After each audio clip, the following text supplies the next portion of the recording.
আসসালামু আলাইকুম। অবিরাম বাংলা সংবাদে সবাইকে স্বাগত জানাচ্ছি মার্জিয়া মীরা। শুরুতেই বিআরবি কেবল সংবাদ শিরোনাম। জুলাই সনদের আইনি ভিত্তি নিয়ে রাজনৈতিক দলগুলোকে সমঝোতার আহ্বান বিশ্লেষকদের। তা না হলে অনিশ্চয়তার মুখে পড়বে দেশ, দ্রুত নির্বাচন আয়োজনের পরামর্শ। ডাকসু নির্বাচনে 509টি মনোনয়নপত্রের মধ্যে 462টি বৈধ। ভিপি পদে লড়বেন 48 জন। প্রচারণা শুরু না হলেও জনসংযোগে ব্যস্ত সব প্রার্থী। এবং গ্রাফটিং পদ্ধতিতে জংলি বেগুন গাছে টমেটো ফলিয়ে সাড়া ফেলেছেন কুমিল্লার মোবারক। আয় করছেন কোটি টাকা।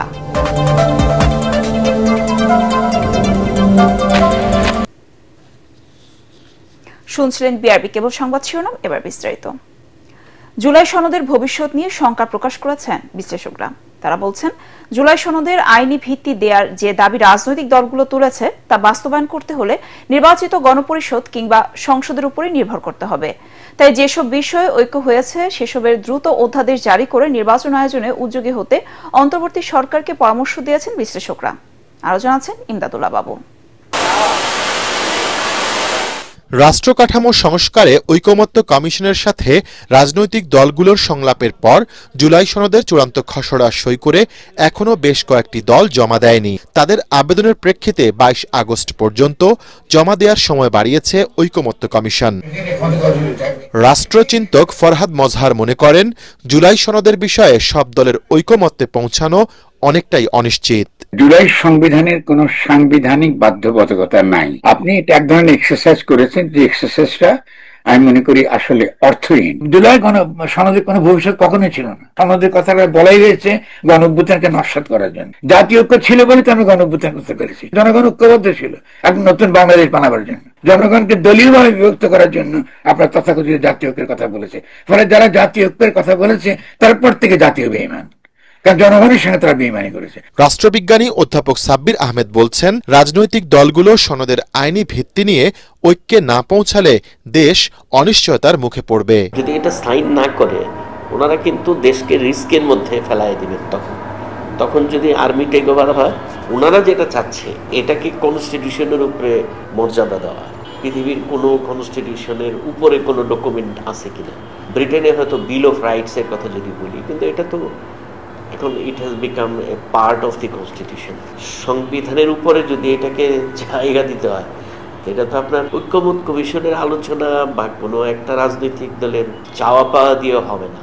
এটা হতে হবে আপনার ন্যাশনাল কনসেনসাস। তারা এও বলছেন, রাষ্ট্রের নির্বাহী প্রধানের ক্ষমতা ও মেয়াদকাল, নির্বাচনী ব্যবস্থা এবং সংসদ পুনর্গঠনের মতো মৌলিক বিষয়গুলো যে সংস্কার প্রস্তাব এসেছে সেগুলো বাস্তবায়নে রাজনৈতিক দল নয় বরং জনগণের মতামতের বিকল্প নেই। ডক্টর ইউনূসের একমাত্র তার পথ হচ্ছে যে অবিলম্বে আপনার চুপ্পুকে ক্ষমতা থেকে অপসারণ করা, শেখ হাসিনার আপনার যে সংবিধান রয়েছে অবিলম্বে এটাকে বাতিল করা এবং এই অপরাধীদের বিচার ত্বরান্বিত করার জন্য গণ আদালত পুনর্গঠন করা, সঙ্গে সঙ্গে আপনার একটা নতুন গণপরিষদ নির্বাচনের প্রস্তুতি নেওয়া এবং সেই পর্যন্ত বাংলাদেশ এই প্রচলিত যে আইন আছে সে আইনে চলবে। এই তো সহজ ফর্মুলা। আপনি গণপরিষদও করতে পারেন, আপনি পিআরও করতে পারেন, কিন্তু কথা হলো যে সবার মধ্যে তো ঐক্য না। পিআর কে করতে গেলেও তো আপনার একটা বড় ধরনের প্রস্তুতি লাগবে।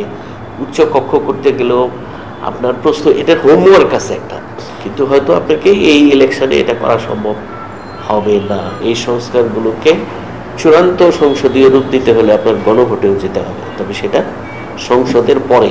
নতুন বাংলাদেশ গড়তে দলীয় স্বার্থ ক্ষুণ্ণ হলেও জনগণের স্বার্থে জুলাই সনদে সব দলকে ঐক্য গড়ে তোলার আহ্বানও জানিয়েছেন বিশ্লেষকরা।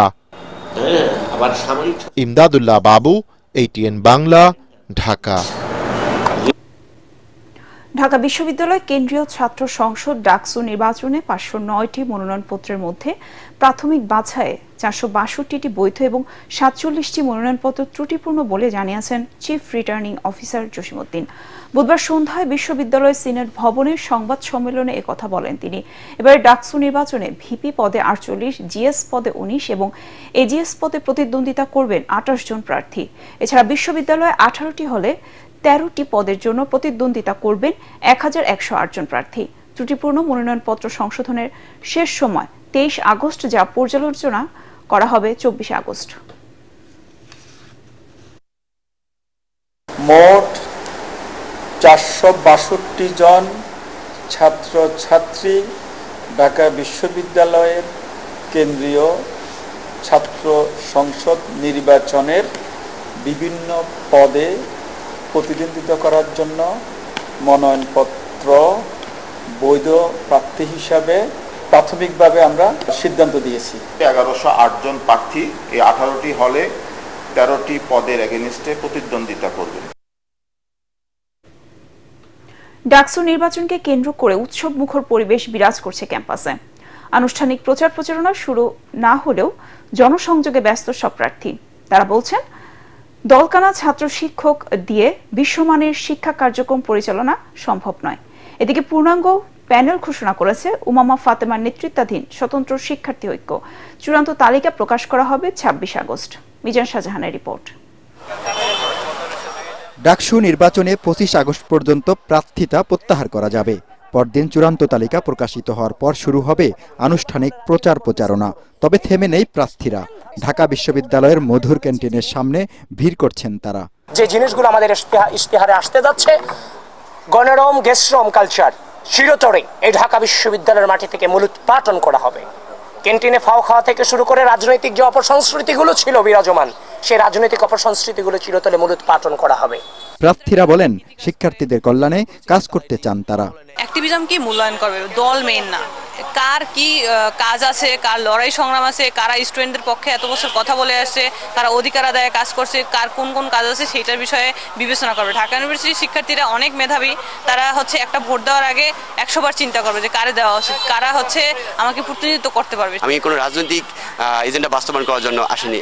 আমি দাঁড়িয়েছি আমার ভাই এবং আমার মাতৃতুল্য বন্ধুদের অধিকার নিয়ে কথা বলার জন্য। বিশ্ববিদ্যালয়ের প্রশাসন অনাবাসিক শিক্ষার্থীদের ক্ষেত্রে অনেক বেশি অনীহা এবং তাদের দায়িত্ববোধের জায়গা থেকে তারা অনেক বেশি গাফিলতি আমি লক্ষ্য করেছি। আমি যদি নির্বাচিত হতে পারে, আমি চেষ্টা করব যে এই জায়গাটা থেকে আমি যে বিষয়গুলো অসঙ্গতি দেখেছি সেগুলোকে ফাইন্ড আউট করে বিশ্ববিদ্যালয়ের যে শিক্ষার্থী রয়েছে অনাবাসিকে, তাদের মাধ্যমে আমি এই সমস্যাগুলো সমাধান করার চেষ্টা করব। এদিকে অপরাজয় বাংলার পাদদেশে স্বতন্ত্র শিক্ষার্থী ঐক্য নামে প্যানেল ঘোষণা করেন বৈষম্য বিরোধী ছাত্র আন্দোলনের সাবেক মুখপাত্র উমামা ফাতেমা। জিএস পদে আছেন আলসাদি ভুইয়া আর এজিএস পদে জাহেদ আহমদ। তো দুঃখজনক হোক বা যাই হোক, এই অভ্যুত্থানের প্ল্যাটফর্মের মধ্যে দিয়ে আমরা সবাই ওই পরিবর্তনের আকাঙ্ক্ষাটা ছিল বলেই ওই অভ্যুত্থানের প্ল্যাটফর্মের সাথে আমি নিজেকে যুক্ত করেছিলাম এবং অত্যন্ত গুরুত্বপূর্ণ একটি পদে আমি আসীন ছিলাম।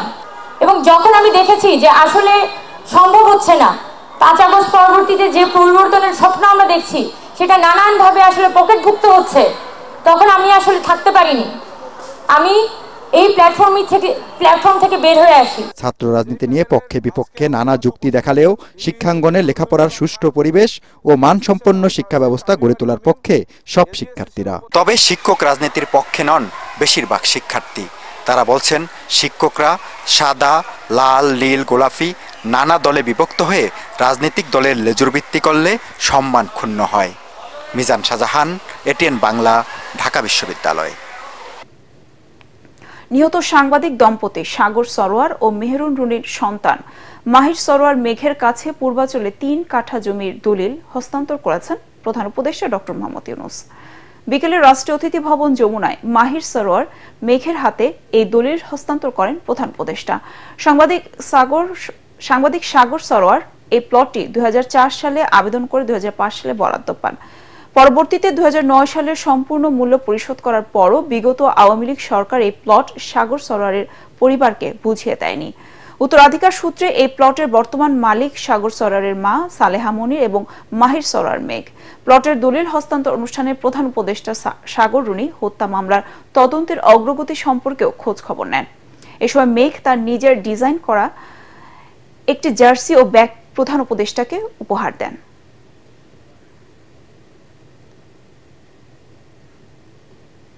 মেহেরপুরের কুতুবপুর সীমান্ত থেকে ইকবাল হোসেন নামে এক কৃষককে ধরে নিয়ে গেছে ভারতীয় সীমান্তরক্ষী বাহিনী বিএসএফ।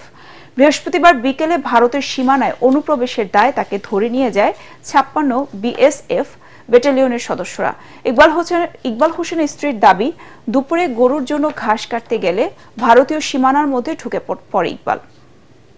এ সময় বিএসএফ সদস্যরা তাকে আটক করে বেধড়ক মেরে ধরে নিয়ে যায়।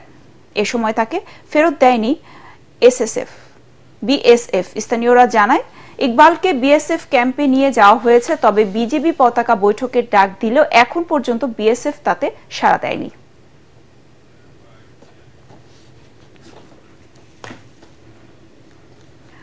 বেগুন গাছে টমেটো, বিষয়টা অস্বাভাবিক মনে হলেও সেটাই করে দেখিয়েছে কুমিল্লার বুড়িচং উপজেলার মোবারক হোসেন।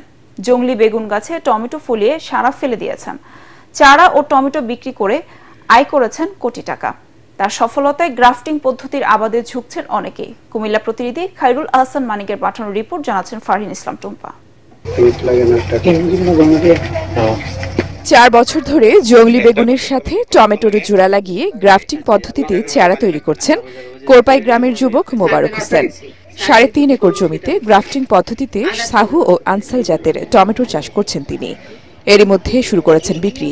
প্রতিটি চারা পাইকারি 15 টাকা করে বিক্রি করছেন। এ পর্যন্ত 6 লাখ টাকা চারা বিক্রি করেছেন। মাচা, মালচিং, সার ও শ্রমিক সব মিলিয়ে খরচ হয়েছে 40 লাখ টাকার মতো। আশা করছেন বিক্রি কোটি টাকা ছাড়িয়ে যাবে। গ্রীষ্মকালে যদি আমরা 1.5 থেকে 2 কেজি উৎপাদন করতে পারি, 2 কেজি বাজার মূল্য 300 টাকা। আর আমরা দেখা গেছে শীতকালে যদি 10 কেজি উৎপাদন করি তারপর 300 টাকা আনতে পারি না। বেগুন গাছে টমেটোর জোড়া দেওয়া চারা নিয়ে শুরুতে অনেকে ঠাট্টা করলেও তার সফলতায় আগ্রহী হয়ে উঠছেন অনেক চাষি। দুটোটা একসাথে গ্রাফটিং করে তারপর আমরা এখানে বসাই, তারপর গুঁড়িতে বোতল দিয়ে পানি দিতে হয়। ফলন যেটা আছে মোটামুটি ভালোই আছে। এরকম যদি হয় তাহলে ইনশাআল্লাহ আমরা ভবিষ্যতে করার জন্য চিন্তা ভাবনা করব। জেলা কৃষি অফিস জানায় মোবারকের টমেটোর গ্রাফটিং চারা বিভিন্ন উপজেলায় যাচ্ছে। কৃষি বিভাগও তার থেকে 70,000 টাকার চারা কিনেছে। প্রত্যেকটা গাছ থেকে প্রায় 10 থেকে 15 কেজি টমেটো পাওয়া যাবে। এটা আমার কৃষক আশাবাদী এবং সে লাভবান হবে। মোবারকের টমেটো মাঠ পরিদর্শনে গিয়ে নিজেদের অনুভূতির কথা জানান কৃষি মন্ত্রণালয়ের ঊর্ধ্বতন কর্মকর্তারা। উদ্যোক্তা ভালো লাভ পাচ্ছেন, আশেপাশের কৃষকরা এই সমস্ত ভালো অর্থকরী ফসলগুলো তারা করে তারা লাভবান হবে। তার মতো উদ্যোক্তা বাড়লে দেশের কৃষি খাত আরো সমৃদ্ধ হবে, এমনটাই মত সংশ্লিষ্টদের। Bureau report, ATN Bangla. সুনামগঞ্জের কাংলার হাওরে মোটরসাইকেল চালক আবু সিদ্দিক খুনের ঘটনায় 2 জনকে মৃত্যুদণ্ড এবং 1 আসামিকে যাবজ্জীবন কারাদণ্ড সহ 10,000 টাকা অর্থদণ্ড দিয়েছেন আদালত। অতিরিক্ত জেলা ও দায়রা জজ কামাল খান এই রায় দেন। মৃত্যুদণ্ডপ্রাপ্তরা হল সদর উপজেলার হালুয়ারগাঁওয়ের শাহিন ওরফে পিচ্চি শাহিন ও একই এলাকার মাহবুব মিয়া। এছাড়া যাবজ্জীবন দণ্ডপ্রাপ্ত আব্দুল মান্নান। আদালত সূত্রে জানা যায় 2010 সালের 15 ফেব্রুয়ারি ওই খুনের ঘটনা ঘটে। দীর্ঘ বিচারিক প্রক্রিয়া শেষে এই মামলার রায় ঘোষণা করা হলো। রায়ের বিষয়টি নিশ্চিত করেন অতিরিক্ত পিপি এমদাদ হোসেন। যশোর খুলনা মহাসড়কে মুরলী মোড় বাস স্ট্যান্ড এলাকা থেকে 585 গ্রাম ওজনের 5টি স্বর্ণের বার সহ রুবেল নামের একজনকে আটক করেছে বিজিবি। আটক রুবেলের শরীরে তল্লাশি করে স্বর্ণের বারগুলি পাওয়া যায়। প্রাথমিক জিজ্ঞাসাবাদে রুবেল জানায় ঢাকা থেকে বেনাপোল হয়ে ভারতে পাচার করার উদ্দেশ্যে স্বর্ণগুলো নিয়ে যাচ্ছিল। ঢাকার ধোলাইপাড় এলাকার চোরা কারবারিদের কাছ থেকে বারগুলো সংগ্রহ করে বলেও জানায় রুবেল। জব্দকৃত স্বর্ণের আনুমানিক মূল্য 86,06,520 টাকা। রুবেলকে যশোর কোতোয়ালি মডেল থানায় হস্তান্তর করা হয়েছে। এবার আন্তর্জাতিক সংবাদ।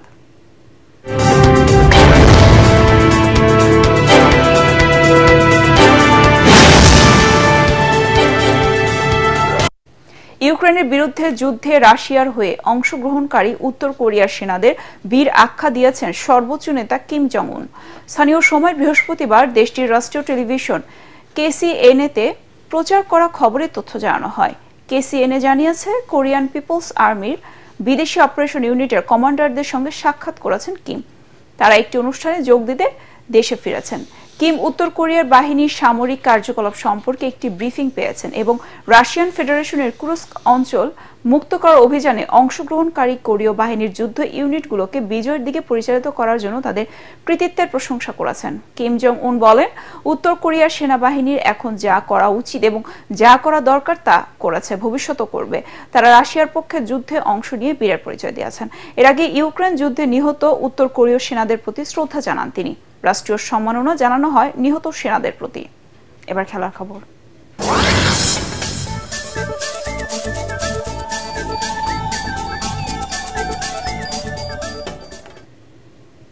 বাহরাইন অনূর্ধ্ব 23 দলের বিপক্ষে দ্বিতীয় প্রস্তুতি ম্যাচে রাতে মাঠে নামছে বাংলাদেশ বয়সভিত্তিক দলটি।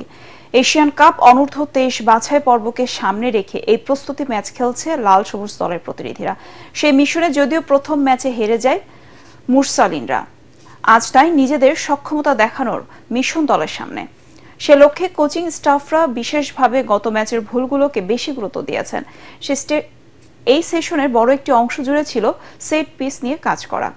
স্থানীয় সময় সন্ধ্যা 6টা এবং বাংলাদেশ সময় রাত 9টায় বাহরাইনের বিএফএ ফুটবল গ্রাউন্ডে মুখোমুখি হবে দুদল। একটি ঘোষণা, এটিএন বাংলার নাম ব্যবহার করে সাংবাদিক পরিচয়ে কতিপয় ব্যক্তির বিরুদ্ধে সংবাদ সংগ্রহের নামে দেশের বিভিন্ন স্থানে চাঁদাবাজির অভিযোগ পাওয়া গেছে। এ ধরনের চাঁদাবাজ ও ভুয়া নাম ব্যবহারকারীদের নিকটস্থ থানায় সোপর্দ করার জন্য অনুরোধ জানাচ্ছে এটিএন বাংলা কর্তৃপক্ষ। এছাড়াও প্রতিষ্ঠানটিতে সাংবাদিক ও জনবল নিয়োগের ভুয়া বিজ্ঞাপন দিয়ে একটি চক্র প্রতারণা করছে। বর্তমানে এটিএন বাংলায় কোনো ধরনের নিয়োগ প্রক্রিয়া চলছে না।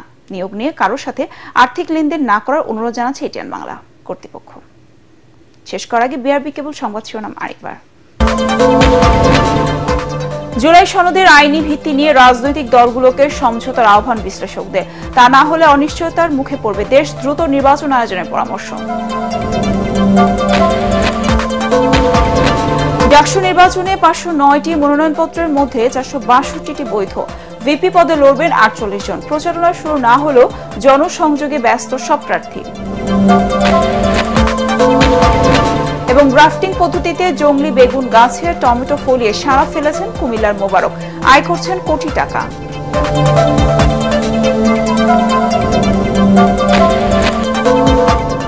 পরবর্তী সংবাদ দেখার আমন্ত্রণ জানিয়ে এখনকার মতো শেষ করছি। এটিএন বাংলার সংবাদ ইউটিউবে দেখতে ব্রাউজ করুন, a2/ATN বাংলাদেশ। ধন্যবাদ সবাইকে।